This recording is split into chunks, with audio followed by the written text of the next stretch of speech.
நான் அடுத்த சப்ஜெக்ட் நான் போறேன். சீமான் அவர்கள் சமீபத்தில் பேசியிருந்தார். அது என்ன சொல்லியிருந்தாருன்னா, அதாவது கொள்கை இருக்கக்கூடிய ஒரு கூட்டத்துக்கும் ரசிக கூட்டத்துக்கும் ஒரு நடக்கிற போருங்கிற மாதிரி ஒரு வார்த்தையை பயன்படுத்தினார். லட்சிய கூட்டத்துக்கும் ரசிக கூட்டத்துக்கும் நடத்தின போருங்கிற மாதிரி சொல்லியிருந்தாரு. அப்படி என்ன வெறும் ரசிக கூட்டமா தான் இருக்கீங்களா? லட்சியம்ன்ற வார்த்தையோ கொள்கைன்ற வார்த்தைகளோ இல்ல சித்தாந்தங்களோ இல்ல மக்கள் செயல்பாடுகளோ இல்ல மக்கள் பிரச்சனைகளோ இது எல்லாமே ஒரு கட்சிக்கு நினைச்சிட்டு இருக்காரா? ஏன் மற்ற கட்சிக்கெல்லாம் அது இருக்காதா? நாங்க எங்களுடைய கொள்கையை சொல்றோம், மதச்சார்பற்ற சமூக நீதி கொள்கைன்னு எங்க கொள்கையை சொல்றோம். மதச்சார்பின்மையை நாங்க பேசுறோம், சமூக நீதியை நாங்க பேசுறோம். 50 தலைவர்களை கொள்கை தலைவர்களாக வைத்துக் கொண்டிருக்கிறோம். இந்தியாவிலே 2 பெண் கொள்கை தலைவர் வைத்திருக்கக்கூடிய ஒரே கட்சி நாங்க தான். எல்லா விஷயத்தையும் குரல் கொடுத்துட்டு இருக்கோம். பாஜகவை எதிர்க்கிறோம், திமுகவை எதிர்க்கிறோம், எல்லா பிரச்சனைக்கும் நாங்க பேசிக்கிட்டு இருக்கிறோம். எங்களுடைய தோழர்கள் களத்துல போராடிக்கிட்டு இருக்கிறாங்க.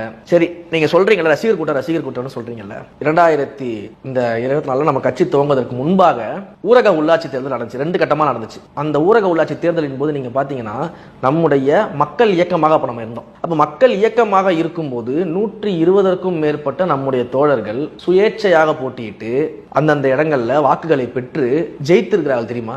யாரை பார்த்து நீங்க ரசிகர்கள் சொல்றீங்க? எப்படி ஜெயிச்சாங்க? ரசிகர் தான் எப்படி ஓட்டு போட்டு மக்கள் ஜெயிக்க வச்சிருப்பாங்க?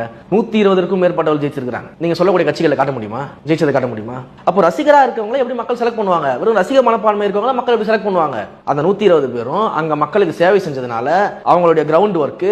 இன்னொன்று, யாரும் பிரச்சாரத்துக்கு போகல. இப்பெல்லாம் நாங்கெல்லாம் பேசிக்கிட்டு இருக்கிறோம், பொதுச் செயலாளர் பேசுறாரு, மாநில நிர்வாகிகள் பேசுறோம், மற்றவர்கள் பேசுறாங்க, ஆதரவாளர்கள் பேசுறாங்க, எல்லாரும் பேசுறாங்க தலைவரை பத்தி கட்சியை பத்தி. அப்ப பிரச்சாரத்துக்கு கூட தலைவரோட முகத்தை மட்டும் தான் பயன்படுத்தினாங்க. தலைவரோட புகைப்படத்தை மட்டுமே பயன்படுத்தி